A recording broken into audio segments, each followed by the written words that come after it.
it's been a really good year for XRP if you consider that, if you look at the year performance, only these very small sort of micro caps that could really run hard could even stand up to XRP. Imagine XRP has behaved like a meme coin in the past year in terms of how it pumped. You know, you have the likes of Saros doing 15x's and SPX doing 8x's. You know, Sui did pretty well, but XRP is the only top 10 token that you can see in this lineup here. HBAR not doing too badly either. But in the last day or so, obviously, we saw a little bit of a flash crash and back, mini liquidation event, I like to call it, because I believe that something great is about to happen. That usually happens when the market makers and whales try to wipe out some of the over-enthusiastic longs, knowing that things are about to really take off. Look at Flare. I have some Flare tokens. You guys probably know because I talk about Flare quite a fair bit because of their XRP product,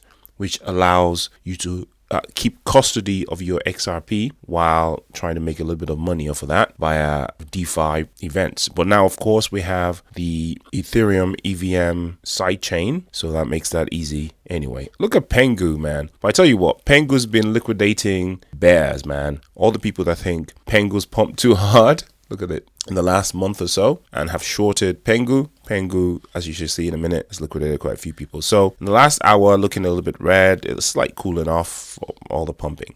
Now, Bitcoin did a little bit of a little liquidation event there, but it's recovered pretty much. 118, went as high as 120, and now would again back down. By the time the Americans wake up, we're going to be back up to 120 and up again. XRP, similar behavior, in fact, identical behavior from XRP, because of course, everything is just tracking Bitcoin at the moment. Nothing particularly new has happened in the last 24 hours for XRP to pump it in any way. But there have been quite interesting developments that do affect XRP, which I'm going to mention in this video. Let's have a quick look at the liquidations. Like I said before, Ethereum taking the vast majority of the brunt of the liquidations. A lot of Ethereum longs liquidated. There's a lot of excitement with Ethereum, a lot of feeling of imminence of something about to happen. So we're getting a lot of people put in massive longs on ETH, which is understandable if you consider the stance of industry on Ethereum and how the inflows have started to kick in with the Ethereum ETFs, BlackRock, etc. And of course, the fact that Donald Trump and his organization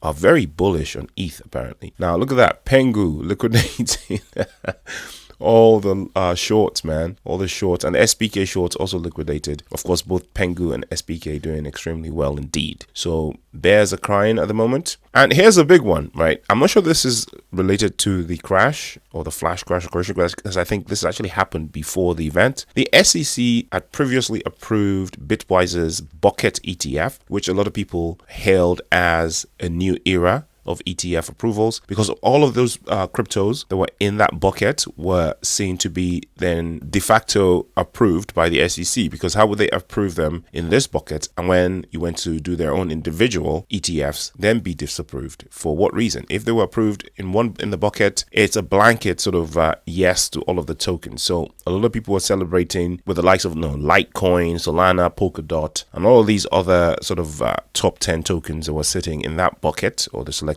tokens were sitting in that bucket. But then the SEC went ahead and paused it. So the approval has been paused.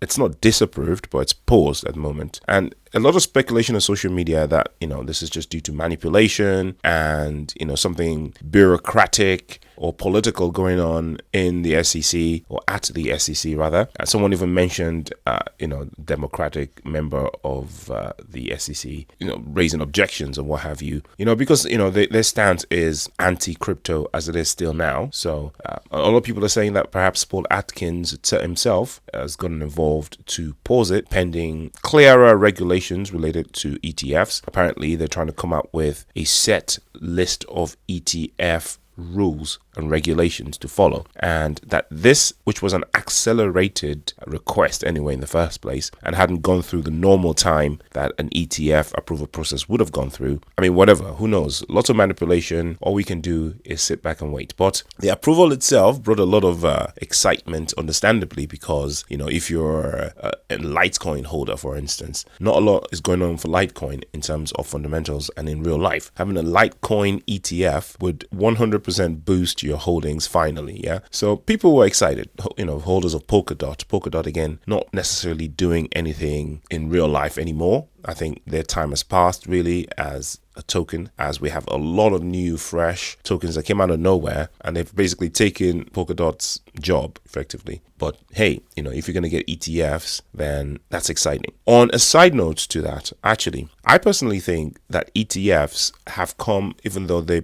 bringing liquidity and money effectively to the crypto industry, right? And ETFs are playing a big role in, I wouldn't say mass adoption, but bring in a lot of liquidity, basically institutional liquidity, traditional money into crypto.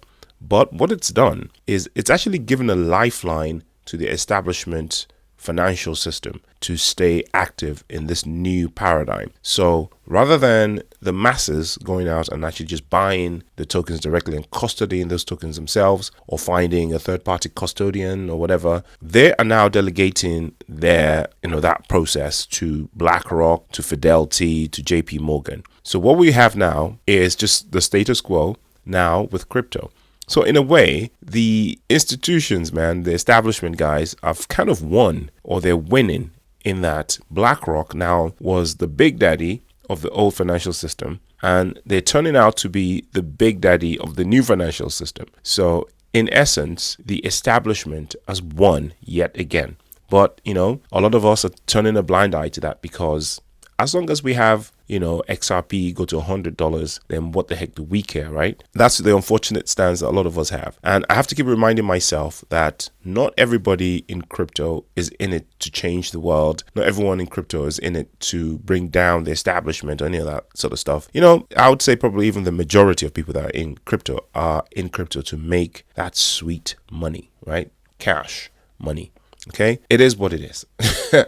Talking about ETFs, of course, we have one that I'm excited about, and it's this 21 shares filing of a spot ETF for Ondo. Ondo, of course, is the token of Ondo Finance. Now, Ondo Finance is affiliated in many ways with the XRP Ledger and Ripple, and they're emerging to be one of the biggest players, or the bigger players, shall I say, when it comes to tokenization of real world assets. So now they've filed a preliminary application with the US Securities and Exchange Commission, also known as the SEC, for an ETF tracking the token of the DeFi platform Ondo Finance, right? So this is interesting. I think that they will get this ETF approved eventually. It might not happen this year, but I think it will happen. The Ondo Price has responded in kind, by the way. If you look at the last day or so, you see Ondo is doing pretty well there. Let me just move it around so you know which one it is. Yeah, it's responded nicely, and over the weeks it's done pretty well, because people are starting to have a look at it. Like, what is this Ondo thing everyone keeps talking about? So they're gaining a lot of momentum. I'm happy about that. I grabbed a good stash of it when they started doing the RWA announcements with Archax and with the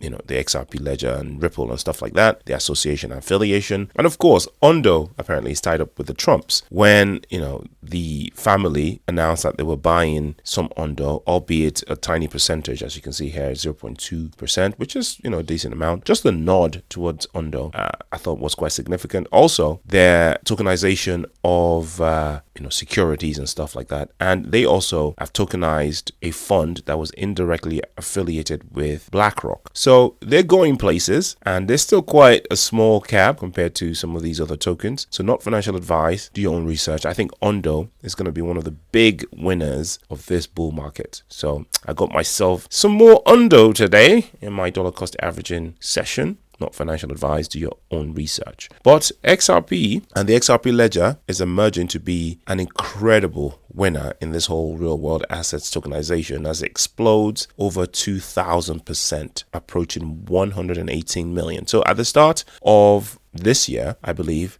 just 6 months ago, the value of assets tokenized on the XRP Ledger was about $5 million in dollar value. Now, just half a year in, we have at least 118 million. That's an explosion. And that's just the beginning, guys. We still haven't seen anything yet happening from the place where I said most of that is going to come from, which is in the Far East from our point of view. That is, China, Japan, Hong Kong and places like that. We're going to see billions, if not trillions of dollars. So right now we're still at the proof of concept phase, the beginnings, the early movers, the Dubai do it without regulations, hit the ground running type people.